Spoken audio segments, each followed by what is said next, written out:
ఈరోజు జగిత్యాల జిల్లా మెట్టుపల్లి పట్టణంలో ప్రపంచ వినియోగదారుల దినోత్సవం సందర్భంగా ఈరోజు రిటైర్డ్ ఉద్యోగస్తుల సంఘం భవనంలో న్యాయ విజ్ఞాన సదస్సు జరిగింది. ఈ కార్యక్రమానికి ముఖ్య అతిథిగా senior civil judge Sri Nageswararao పాల్గొన్నారు. ఈ సందర్భంగా మాట్లాడారు. ఈ కార్యక్రమంలో న్యాయవాదుల సంఘం అధ్యక్షుడు పుప్పాల లింబాద్రి, సెక్రటరీ వేణుగోపాల్, న్యాయవాదులు వెంకటస్వామి, శంకర్ రెడ్డి, శేఖర్, రిటైర్డ్ ఉద్యోగస్తుల సంఘం అధ్యక్షుడు రాజేశ్వరరావు, కార్యదర్శి నందగోపాల్, న్యాయవాదులు జేడి సుధాకర్, రాజేందర్, రాజేశ్వర్ గౌడ్, గంగాధర్, మహేష్, వేణు, ప్రశాంత్, రిటైర్డ్ ఉద్యోగస్తులు, వినియోగదారులు పాల్గొన్నారు. ప్రొటెక్షన్ కోసం వచ్చినటువంటి పోలీస్ అధికారులు,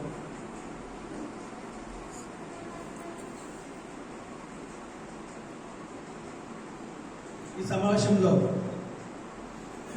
సీనియర్ సిటిజన్స్గా వచ్చి ఏదన్నా విషయం నేర్చుకుందామని ఎంతో ఉత్సాహంగా వచ్చినటువంటి మా సీనియర్ ఎంప్లాయీస్ అందరికీ కూడా నమస్కారం. ఈరోజు చాలా ప్రత్యేకమైన రోజు. మాకు 2-3 అవకాశాలు ఉన్నాయి. ఈ మీటింగ్ ఎక్కడైనా పెట్టచ్చు. కాకపోతే నేను కానీ మా బార్ ప్రెసిడెంట్ గారు కానీ ఇద్దరు అనుకున్నది ఏంటంటే, మన సీనియర్ సిటిజన్స్కి కొంత ఇక్కడికి వెళ్ళి 2-3 ఆప్షన్స్ వచ్చాయి. 2-3 ఆప్షన్స్ వచ్చి ఎక్కడికి పెడదామని అనుకున్నప్పుడు ముఖ్యంగా ముందుగా మనదే ఫస్ట్ ప్రయారిటీలో తీసుకోవడం జరిగింది. ఎందుకంటే ఈ సీనియర్ మన ఎంప్లాయీస్లలో చాలా మంది టీచర్స్గా వర్క్ చేసిన వాళ్ళు ఉన్నారు. టీచర్స్గా వర్క్ చేసిన వాళ్ళే ముందుగా వచ్చి కంపెనీలు పెట్టుకోవడము, వాళ్ళకి అవగాహన ఎక్కువగా ఉంది. అదేవిధంగా మిగతా డిపార్ట్మెంట్స్లో పనిచేసిన పనిచేసి రిటైర్ అయిన ఉద్యోగులు కూడా ఉన్నారు. కొంత లీడ్ రోల్ ఏంటంటే మన టీచర్స్ నుంచి వచ్చిన వాళ్ళే కొంత లీడ్ రోల్ ఉంటుంది. వాళ్ళకి మనం ఏదైనా చట్టం చెప్పినా అవగాహన చేసుకోవడానికి అవకాశం ఉంటుంది.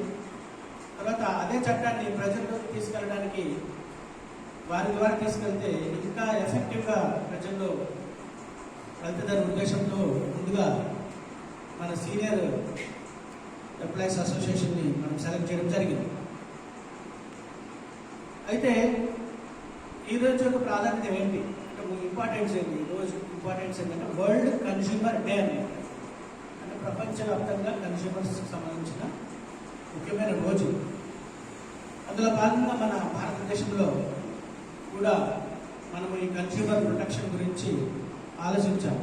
ఇందాక మన న్యాయవాదులు చెప్పినట్టుగా యుఎన్ఓ సదస్సుల నుంచి కూడా మనము దీని ఒక ఎజెండాగా పెట్టుకొని 1986లో 1986లో ఫస్ట్ చట్టము మనం ఏర్పాటు చేసుకున్నాం. కన్స్యూమర్ ప్రొటెక్షన్ యాక్ట్ అని 1986లో ఏర్పాటు చేసుకున్నాం. మరి అది సరిపోతుందా సరిపోదా అని ఆలోచించుకునే తరుణంలో 2019లో 2019లో మళ్ళీ ఒక కొత్త చట్టం చేసుకున్నాం, కన్స్యూమర్ ప్రొటెక్షన్ యాక్ట్ 2019. మరి పాత చట్టం ఉంది కదా, కొత్త చట్టం ఎందుకు?